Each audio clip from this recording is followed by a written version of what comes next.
boy, hello, and welcome to my first recording that has a voiceover. This video was very heavily inspired by Northflower's own video where she also redrew the covers, so please check those out if you want to see the originals that inspired these. As another note, originally I was going to do some other arts book covers just for some slight more uniqueness, but when I was looking through, not only are all the other book covers at least relatively okay in my opinion, both new and old, but I also don't really like the other arcs as much as New Prophecy, because, spoiler warning, not only is my taste bad in favorite characters, considering my favorite character is Ashfur, but also bad in favorite arc, because my favorite arc is New Prophecy. So, I just figured I'd do New Prophecy, since that's the ones that I was most passionate about, and the one I had the most ideas for. I decided that I would do these speed paints in small parts, maybe 1 or 2 speed paints per video, so there'll only be maybe 2 or 3 separate videos aside from this one. And this one was more of a test, just to see how this sort of video would work, things I need to work on for future videos and other things. So, this is just the Midnight cover. I was very heavily inspired by the very first scene in the prologue of Midnight, where the StarClan cats are selecting the cats that will do the great journey to the Lake Territory to find the new territories for the clans. I've always thought this scene is very interesting because it's also one of the first times that we've been able to look into StarClan and see them choosing characters for this prophecy. We still don't know a lot about StarClan and how prophecies and things like that work, so just this small amount is very interesting to see. So let's start off with the sketch. For the sketch, I was pretty sure of what I wanted to do. I knew the composition that I wanted. I wanted these StarClan cats standing in a circle around at least a part of the moon pool, or maybe the full moon pool. I'm not really sure since it is small. I wanted one of them to be pointing specifically Bluestar because I always thought that specific part in the prologue where she chooses Brambleclaw and everyone else is a bit surprised by that. I thought that was a very interesting little touch. Bluestar has never been a favorite character of mine, but always liked this one part. A tiny bit of redemption before she went back to being, you know, unpleasant in Power of 3. So, onto Brambleclaw. I know I wanted him to be sitting in the middle of the moon pool, but I also didn't want it to look like him exactly. I didn't want it to look like he knew he was in the moon pool or something. Just more of a figure. I also wasn't sure if I was going to have this be silhouetted, but I figure it would make it slightly more comprehensible and make it look more interesting for someone who is new to picking up the books, per se, if this was perhaps actually printed or something. So, I wanted it to be clear that it was Brambleclaw for that reason. I wanted it to intrigue the reader that he, of all cats, was in the moon pool. And I know that the moon pool isn't in Warriors during this book, but they're still shown to be looking into a lake, so I'm just gonna call it the moon pool. I also wasn't sure if I wanted other cats to be in there, but I figured it would be best to keep the focus on Brambleclaw like it is in the other books covers. Just to kind of keep things more simple, and also keep the book cover looking just intriguing enough, but not give away too many things. Most of the prophecy characters are given away initially in the prologue, but I wanted that to be something for the prologue to save for itself, not something for the cover to give away immediately. I just figured keep Brambleclaw in there because we already know the book is about Brambleclaw from the current actual cover.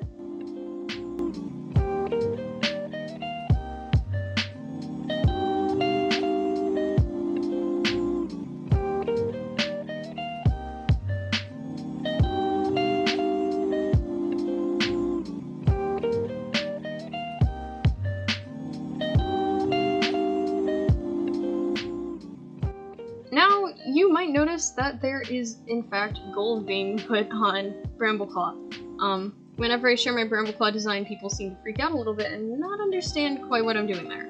So I will explain a little bit. Basically, it started off with me just not really being a fan of the whole Calico Tiny Pelt idea. I know it's canon and all, but I just don't like it.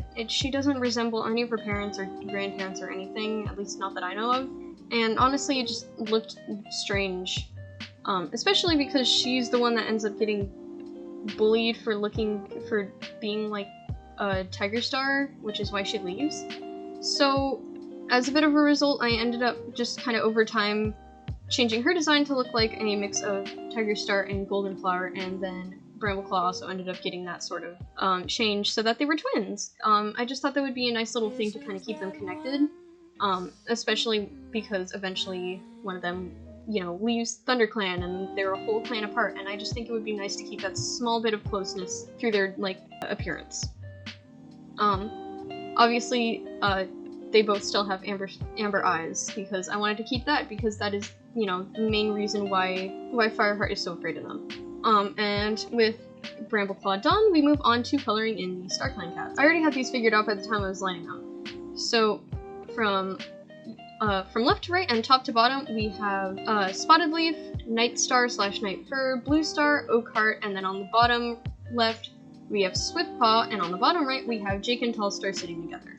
I thought it would be nice to have Jake and Tallstar sitting together during this scene. I'm pretty sure that Tallstar was there and was one of the ones who chose cats for the prophecy. But I just didn't want him to be sitting alone, and there was enough space where it looked weird without a paw there, but also too little space for it to look like the cat was sitting separate from Tallstar. So I figured that they were just sitting together and made it Jake. A bit of self-indulgence never hurt anyone.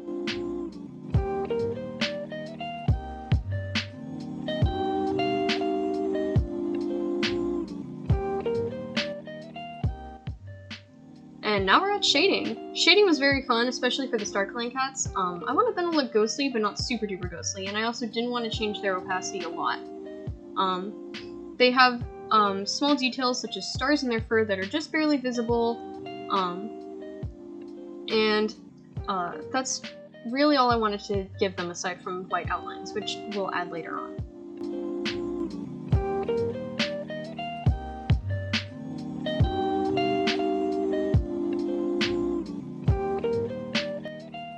Shading Bramble-Claw, I also wanted him to have more solid shading than the other cats, than the other StarClan cats, just so that he looks a bit more real and alive. A lot more thicker, a lot more attention to detail, and generally just the way the lights hits him and things, it looks a lot more like it's light hitting him instead of light, sort of, I don't know how to really say it, hitting him and also passing through.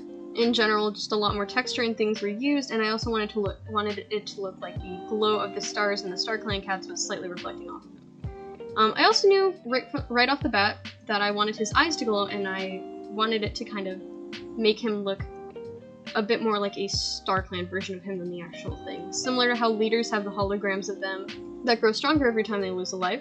I wanted to think that maybe, you know, this is a sort of hologram of Bramble-Claw being chosen. I wanted his eyes to look very glowy and starry, to also have that sort of thing. He also has more solid outlines. This is another part of the light reflecting off of him to make him look more real than the other StarClan cats kind of thing.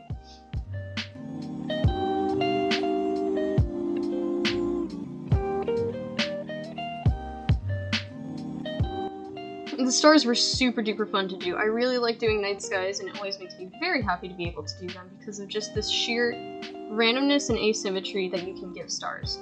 And also just the brushes I have for them and the way I draw them is quite fun.